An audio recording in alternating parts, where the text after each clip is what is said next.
ba Congolais na ba Congolaise vraiment nazali koyebisa bino ete il faut to fungula mayele na biso ba cerveau na biso efungwama po ete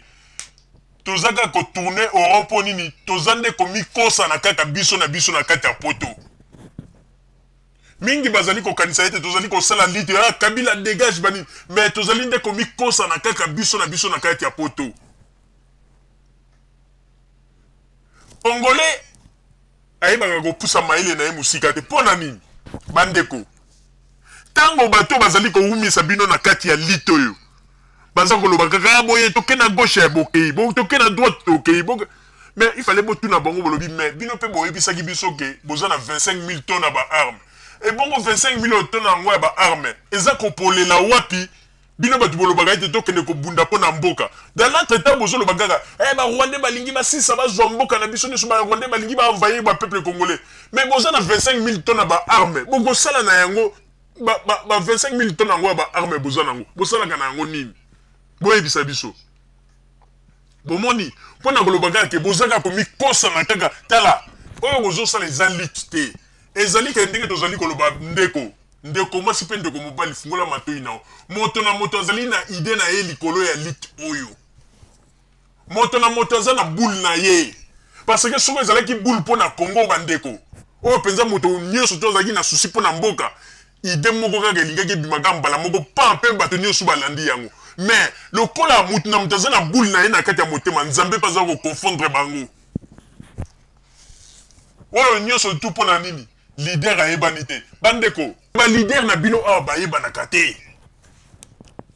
kako bopesa mbongo mpo na radio na biso boyeboye makambo kaka tala bandeko babolingo tozali koyebisa bino boye bakongole mpe bakongolaise boyeba sansi ya lito ndenge bozali kosalela ndeko mwasi oyo penza mama Nicole oyo touti kolanda na interview na embrasser o lisusu makasi ba bisou na oyango ndeko mwasi nazali kombo na ngai papa Roger parce que ngai na embrassaka bato pamba te soki na embrasser o boye c'est ko sali likambo moko e marquer nga makasi pe na embrasser o lisusu ndeko mwasi eloko oyo wuti koloba na ndimi teke tina ndenge Congo ekotikala ko ba diaspora congolaise bakotikala kosisa lit na bango na poto mpe makelele esili na ndimi teke mutu mosusu mwana mwasi mosusu akokobimisa ide oyo bimisi parce que ba ide oyo bimisi mingi bakanisa basatandaka ke mobali mutu akokoya na baide boye mais na kamwe mwasi nde mutu na kati ya Allemagne abimisi eloko ya boye vraiment yango wana tozali koyebisa na bakonzi ya Congo tozali kopesa message na bakonzi ya Congo na minute oyo bakonzi ya Congo bakonzi surtout ya gouvernement bino moko bouti komona bomoni ndenge nini bana ya Allemagne to ba Congolais oyo bafandi na Allemagne bomoni boyoki ba raisonnement na bango ya basi pe ya mibali boyoki bomoni ndenge baza ko raisonner toyebisaki bino na émission tosalaki tolobi te ba Congolais ya Allemagne bazali bakuluna te ba Congolais ya Allemagne mutu na bango ezosala po ete bazali komipesa ntango nyonso kokende bakayu na bango kosala bamakambo na bango ba Congolais oyo bafandi na Allemagne bazali ba Congolais oyo mitu edoka te yango wana toyebisaki na bakonzi ya Congo il faut bobenda bato ya ambassade ya RDC matoi kuna na Berlin parce que escroquerie oyo bazali kosala na ba Congolais na makambo ya ba passeport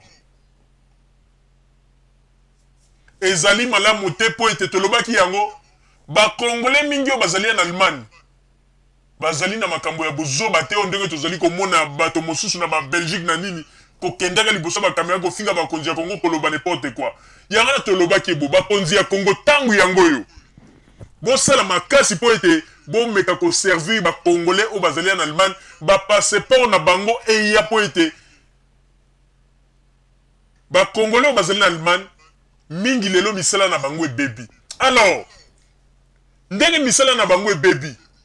bolingi nini bakende siko liboso ya bakamera po babanda koloba kofinga bakonzi ya Congo eloko nde bozoluka yango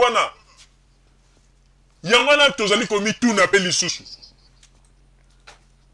ambassadrice obino botindela biso ye awa ambassadrice mobimba depo aya asala nanu dialogue na bakongolais ya Allemagne te pona koyeba kosolola ata une fois kaka toyoka kaka ke ano ambassadrice azalakawa na mobali na ye aboyeboye mais eloko ezali kokamwisa biso olie asala au service ya peuple tomoni ete bakomi kosala nde au service ya koescroke bato bambongo na bango po oyo biso tozali koloba tozali kotombola mongongo ezali na circuit moko ya escroquerie na kati ya ambassade ya Allemagne ambassade ya RDC na Berlin ezali kosalama wana tozali koloba yango po ete bandeko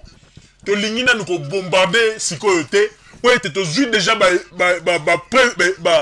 preuve moko oyo ezolakisa ete bato nyonso tu na kati ya ambassade ezala kobanda na ambassadrice ye moko bango nyonso tu wana bazosala circuit moko ya komela bato bambongo nyonso bato bapesa donc bambongo wana ekota na bafere moko quelconque tozwi deja baélément alors soki totomboli mongongo tozali koloba yanga tozali koyebisana bakonzi ya Congo bolinga te ke bakongolais nyonso na poto bakoma kaka bato ya koya liboso ya kamera mpo babanda koloba n'importe quoi apres bobengi bango bakuluna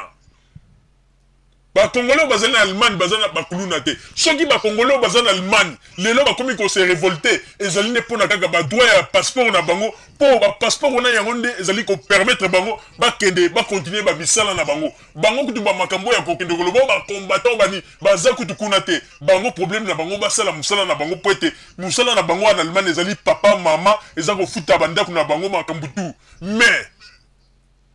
sikoyo nde ambassadrice ya RDC na Berlin yende mutalingi a créé indirectement bana ya kuluna awa na Allemagne makambo tozali koloba tozali kosala lisekite tozali koyebisa bino bakonzi ya Congo ambassadrice ya Congo awa na Allemagne yende mutalingi ko créer sikoyo bana ya kuluna awa na Allemagne parce que bandeko mosusu bayoki kobenga biso balobi ke me bino bandeko bino bato bozalaki koloba bayebisaki biso ke bapasseport ekoya na fin du mois ya avril après tokomi kobenga bango balobi yo moto alingaka ya na bapasseport azwi mwa contre-temps oyo ekomi na mi-avril donc bapusaka bango kaka bango bapusa mais boyebisa biso bambongo wana bato bapesa bino bosala na yango nini parce que ni ambassadrice ni mutu moko apesa ta région même na site na bino internet est-ce tala tozali koyebisa bino ya solo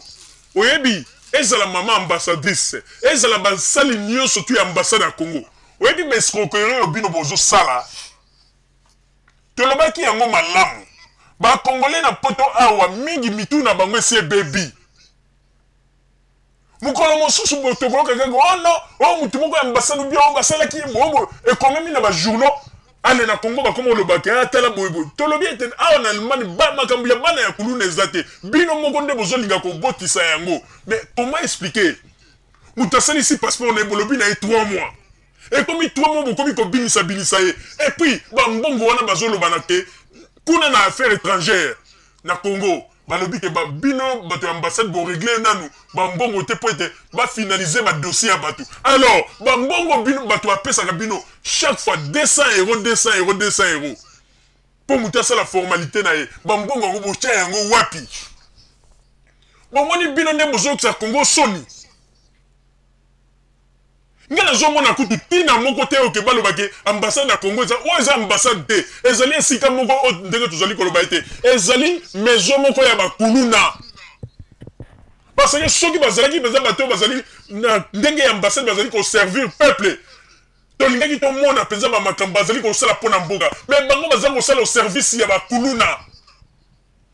bauti kokosa mwana mwasi moko awa o baboyame 20 pamba on y est plus de 300 têtes. Bambongo, il y a 300 têtes. Il y a des Congolais. On me souvient Libanais, il y a Allemagne. On me souvient. Bon, il n'y a pas besoin de 20 passeports. Alors que besoin de 20 passeports, au moins, il y a qu'on constaté. bozoloba ke 20 passeport pambe ye pour na mois ya février mais sikoyo bino botieli bato liste ya bato oyo bapasseport eye 118 alors 118 on a donc bakombo wana mosusu bino bokosi na bino mpo eza na bato mosusu balobi ke bamoni bakombo na bango mais bapasseport bamoni bapasseport eza kuna te alors mpo na nini bozosala boye escroquerie ya boye pourquoi parce que soki lelo tokomi koloba boye to c'est trop tosiliki makasi po ete bino nde bozobebisa lokumu ya Congo oyebi ke bamakambo oyo ya bapasseport oyo meme balima mosusu bakomi kolobela yango balima bakomi kolobake bacongolais ambassade ya Congo eza sérieux te alors toza kotuna na bakonzi ya Congo ça sert à quoi ya ambassadrice oyo botieli biso ça sert à quoi botieli biso ye pourquoi